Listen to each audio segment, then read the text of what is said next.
All right, Denver Nuggets beat the San Antonio Spurs 128 to 118. They won by 10 points. It felt like the Spurs just got our asses whooped out there though. Denver pretty much killed us. My first question would just be why? Why do y'all do that to us, Denver and Denver fans? They pretty much kicked our ass. Jokic only played the first half. There was multiple plays where he just gets like one-handed tip-ins. He's just grabbing rebounds with one hand. He's looking like Victor Wembanyama out there, just playing against children.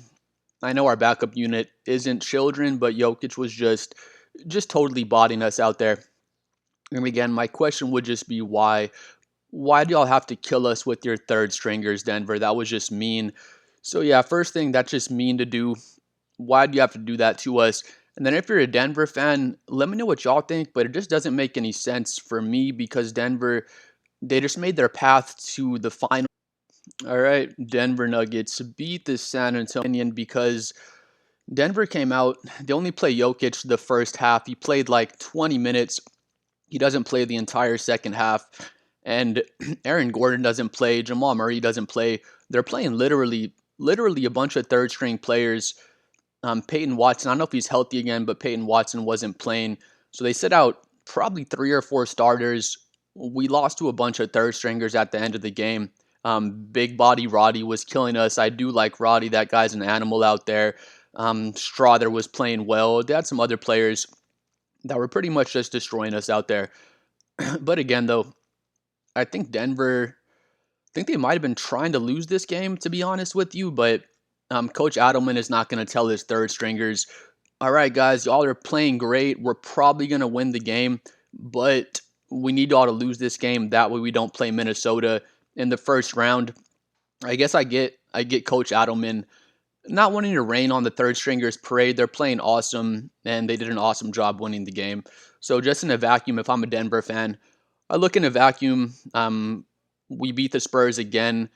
Denver's beat the Spurs three times this season. It's 3-1 for the season record. So Denver wins this game. Again, here's all the standings for the NBA. If Denver would have lost this game, they would have dropped down to the fourth seed. They would have played the Houston Rockets in the first round. As a Spurs fan, I'd much rather play the Rockets than the Timberwolves in the first round because now Denver is in that 3-6 matchup. They're going to play Minnesota in round one.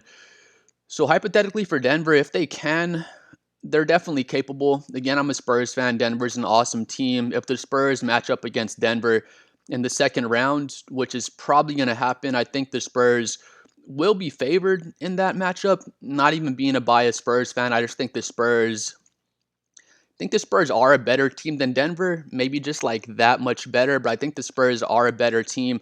But with that being said, Denver could definitely beat San Antonio in 6 or 7 games, and San Antonio could definitely beat Denver in 6 or 7 games as well. But back to my point, if you're a Denver fan watching this, please let me know what you guys think because if Denver was my team again, I would have much rather lost that game, play Houston in the first round. You guys are going to mop Houston. Denver's going to beat Houston.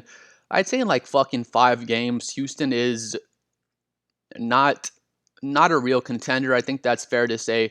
I love Amen Thompson. He's an amazing player, but his jump shot is just totally broken and it hasn't really improved since he was a rookie. His free throws have gotten better. Amen shoots like 80% from the free throw line. It was really bad when he's a rookie. So he's showing some signs his shot might get better, but if if Denver was playing against Houston, they're just gonna sag off Amen Thompson, sag off all the shooters, just swarm Kevin Durant, and I think Denver wins that series in 5 games, maybe six, but I would go with 5 games to be honest. But now Denver has to play Minnesota in the first round. Denver's 3-1 against Minnesota. They've beaten them 3 times this season, but again, Minnesota's just a way tougher matchup than Houston for Denver. I think Minnesota could beat Denver in the series. Of course, Denver is going to be favored, but Minnesota's given Denver problems. Given Denver problems in the past. They can throw Julius Randle. It's probably what they're going to do. They're probably going to put Julius Randle on Nikola Jokic pretty much one-on-one. Julius Randle is a big physical player. That's how teams have success against Denver, honestly. Julius Randle is probably playing him one-on-one for the most part. Julius Randle is probably going to try to front Jokic. Rudy Gobert is on the back line. Whenever they try to pass the ball into Jokic, just like Oklahoma City did last season, they're probably going to have Jaden McDaniels, Anthony Edwards, whoever it is, try to get in there to front that pass. So Julius Randle is behind him. Try to have someone run in to front the pass so the pass doesn't get there. If he's getting fronted, if Jokic is getting fronted and the pass gets there, he's going to turn around and he's immediately going to face Rudy Gobert on the back line. So just a way tougher matchup for Denver. Playing Minnesota versus Houston. So again, if you're a Denver fan, let me know what you guys think. But I think it was just a dumb win. I don't know if dumb is the right word, but again, Denver doesn't play Jokic the second half of that game. They're playing a bunch of third stringers, sitting out all sorts of starters. So I think they would have rather lost this game, again, to be honest. But all the third stringers are playing so well. Coach Adelman's not going to come in and say, all right, guys, let's start missing some shots when your third stringers are playing against a championship contender and just playing really well and kind of getting those developmental reps. But back to my point, though, Denver, if they win the championship this season, it's going to be like the most spectacular championship run we've seen since Dallas won in 2011 because they're going to have to beat the Minnesota Timberwolves. That's an insane first-round matchup. Minnesota's been in the Western Conference Finals the past 2 years, so you're playing against a really experienced playoff team that's gone deep in the playoffs the past 2 years. I favor Denver against Minnesota, but Minnesota could definitely beat Denver in that first round series. So you got to play Minnesota, then you go to the second round. Unless there's some kind of disaster, San Antonio is going to be waiting for you. So you play San Antonio. If you get past San Antonio, you most likely play Oklahoma City in the conference finals. If you can beat Oklahoma City, you probably play against, I think the Celtics are going to come out of the East in my opinion, but you probably play against like the Celtics. I don't think Detroit's going to come out, but maybe Detroit. I think Denver. I mean, Detroit would still be tough. You got to play against Jalen Durant. There's all sorts of defenders on Detroit that'll be able to kind of swarm Jokic and make things tough on him as well. So if you're a Denver fan, I mean, you have to go through Minnesota, the Spurs, the Thunder, then in my opinion, the Celtics in the finals, and you're just going through just dogfight round 1, 2, conference finals, just dogfight after dogfight. If Denver can win the title this year, it'll be one of the craziest championship runs I've ever seen, to be honest. Getting to the actual game, just really quick. I mean, Julian Strawther has fucking 25 points. Who else was it? Jones. Jones is 4 for 4 from 3. They really couldn't miss out there. They're sweating everything. Denver's offense is so good. Even with Valanciunas in there, they just play him like he's Jokic, basically. He had 16 points and 11 rebounds. Big body Roddy had 15 points and 13 rebounds. They just killed us on the glass. Jokic only played 18 minutes. He still had 23 points and 8 rebounds in his 18 minutes. So, we're not playing Cornet. We're not playing Wemby. We just got killed on the glass. We played Bismack Biyombo. He got 5 minutes out there. We played Plumlee for 15 minutes. Even with those guys out there, Plumlee, I guess you could consider him a center. Biyombo's more like a power forward. Even Plumlee's more like a power forward, in my opinion. But even with our bigger bodies out there, they just couldn't compete with big body Roddy and Valanciunas and Jokic out there. There's multiple times where the Nuggets miss a shot and their guards, their forwards, big body Roddy's a good example. They just fly in and get rebounds. We did a really poor job rebounding as a team. I know we're undersized out there. We could have done a better job just kind of swarming and rebounding with our point guards, our shooting guards, our small forwards. Castle had 11 rebounds. He led the team in rebounds. Keldon Johnson had 6. So, I mean, Keldon did a decent job rebounding as well.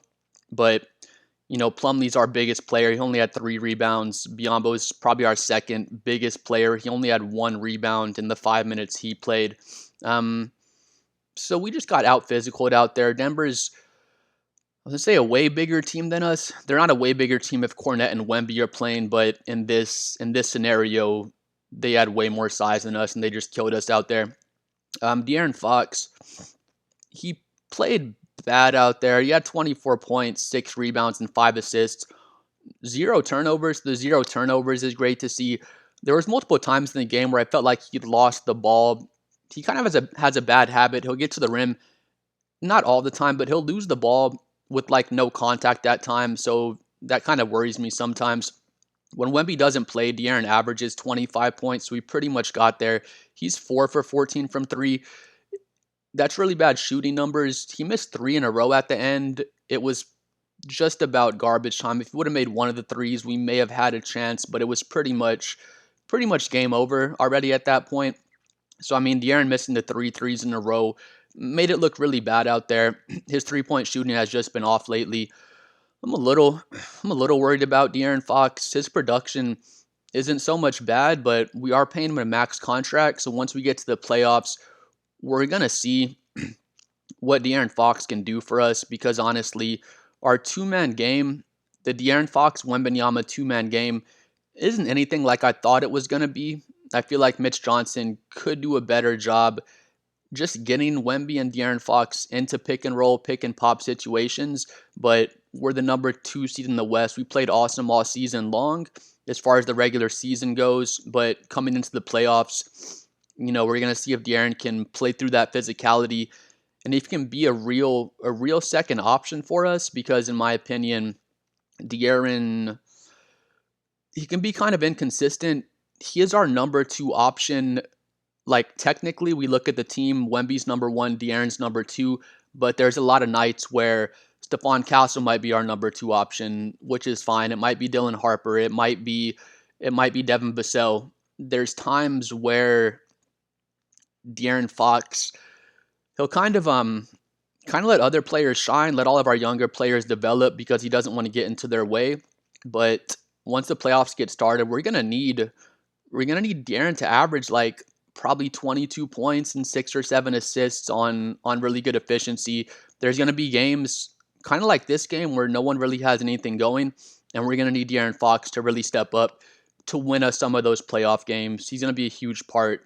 If we were able to make a big run in the playoffs, De'Aaron's going to be a huge part of that. This was an off game for him. I feel like Spurs fans kind of can beat De'Aaron up from time to time. I'll do it as well. Wouldn't say I'm a rabid De'Aaron Fox defender. I think he's still an awesome player. He's our second best offensive player. You can throw Vassell in there a little bit, but it's Wembanyama, then De'Aaron. He's really the one guy on the team we can just throw it to him, give him an isolation, let him come off a pick and roll, and he's able to create his own shot better than anyone on our team. Just the shots haven't been going down as much as we'd like him to. I feel like his mid-range game has been a bit off at times as well. Stephon Castle comes back, almost has a triple-double. He's 10 points. 10 points on 10 shots isn't good. The 11 rebounds, 9 assists, only 2 turnovers, which isn't bad. His knee, he had the knee injury. I don't know if it was real or not. We might just have been trying to rest him, but we let him play this one game to kind of shake some of that rust off going into the playoffs. I thought Stephon Castle was moving well out there. He wasn't as explosive as he normally is, but I think once the playoffs get started, he's plenty healthy. I don't think he's really hurt. He'll play really explosive in the playoffs. I just think this game, he was just trying to get some of the rust off, just shoot some threes out there. He knocked down 2 of his 3 threes. They were pretty clutch, so that's good to see as well. But Castle just trying to shake some rust off before the playoffs. He wasn't out there playing 100% and just trying to get downhill every single drive. Champagne's 1 for 4 from 3. His 3 ball, it's been a little off, and at the same time, I feel like he's not getting enough shots. He's not looking for his shot enough. Our point guards aren't getting him open looks enough, so I'm a little worried about Champagne's shooting going into the playoffs because he was just so on fire in like January, February. Now he's kind of come back down to earth. We're just going to have to see when the playoffs get started. I still believe in Julian. I'm confident with his 3-point shot. He's probably going to have some big games where he knocks down 5-6 threes and helps us win the game. Devin Vassell is probably our best player this game. 19 points. He's 7 for 13. 4 rebounds, 2 assists. That's really kind of all we need from Devin Vassell. This is more than enough production from Vassell. Just great efficiency. He's 3 for 8 from 3, which still isn't too bad. The 3 turnovers is a little bit rough, but he's not really out there to facilitate offense or be a playmaker. If Devin Vassell can give us 19 points on this kind of efficiency with Wemby and Cornette playing out there, that's more than enough. Devin Vassell had a good game out there.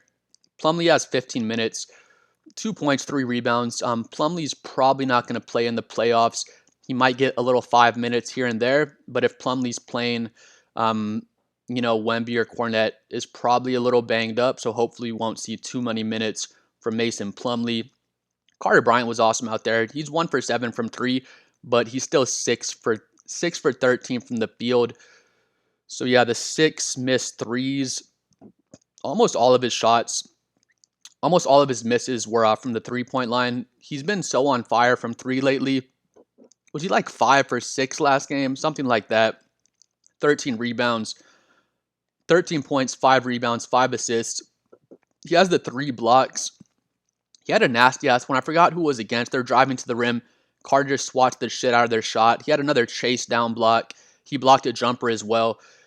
Mitch Johnson already said Carter Bryant's going to get some play time in the playoffs. Maybe he'll get a little 10 or 15 minutes here and there. He might get more minutes if he's playing really well in that game. But I think Carter Bryant definitely should get some playoff minutes. He impacts the game so much. Even if he's not scoring, we see him get the 3 blocks and he just plays elite defense out there. So I'm excited for Carter Bryant in the playoffs.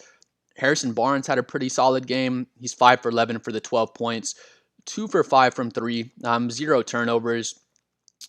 Again, just like with Vassell, this is more than enough production from Harrison Barnes. If he can give us 12 points on just under 50% shooting, that'll probably be more than enough. In the playoffs, if he can do this with Wembanyama and Cornette out there, Keldon Johnson had a solid game, the 18 points on 50% shooting. He's 2 for 5 from 3.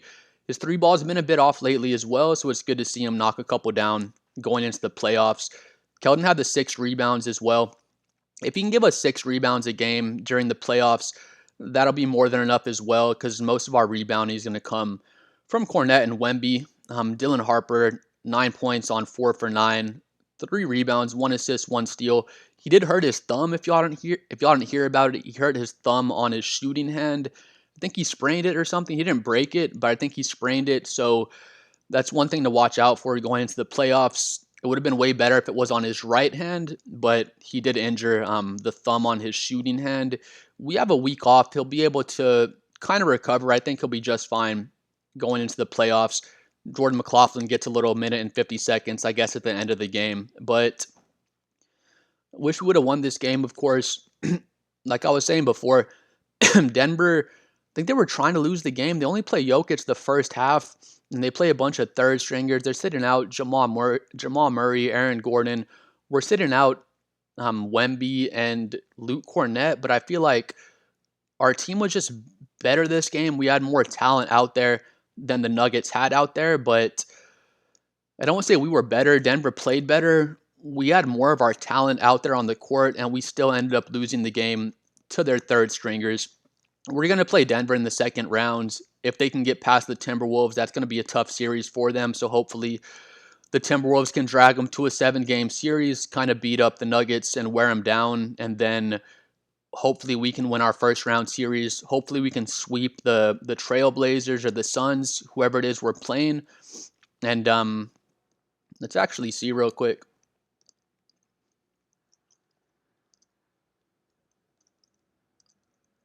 See who our first round matchup is. I think it's the I want to say it's the Blazers or the Suns. Let's see real quick. Okay. So it's the Hornets versus the Heat. Loser gets eliminated. Suns versus the Blazers or Clippers. Let's see.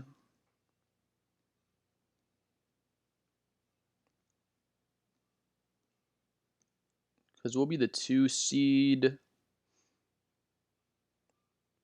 Yes, we're going to play against the 7 seed, of course.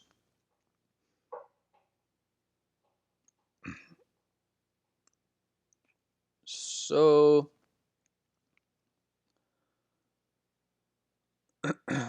All right, so the Suns versus the Blazers or the Clippers. The winner would get the number 7 seed. And then that's who we'd be playing. Let's see real quick.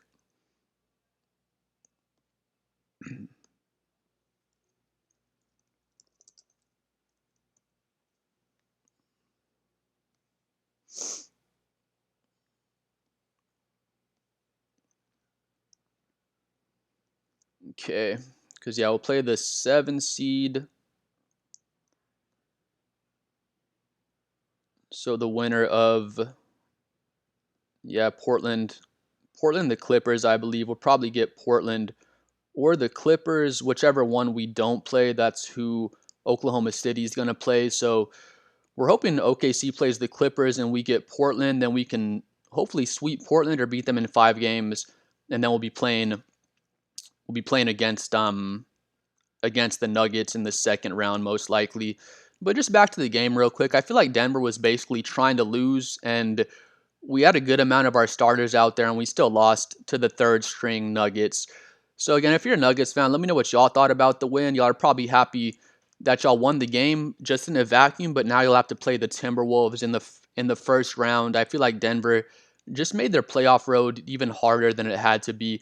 But please like and subscribe. I'm trying to hit 7 million subscribers. Let me know what you thought about the Spurs loss, what you think about just the playoffs in general. Like the video, hate the video, do something to it, and we'll see y'all next time.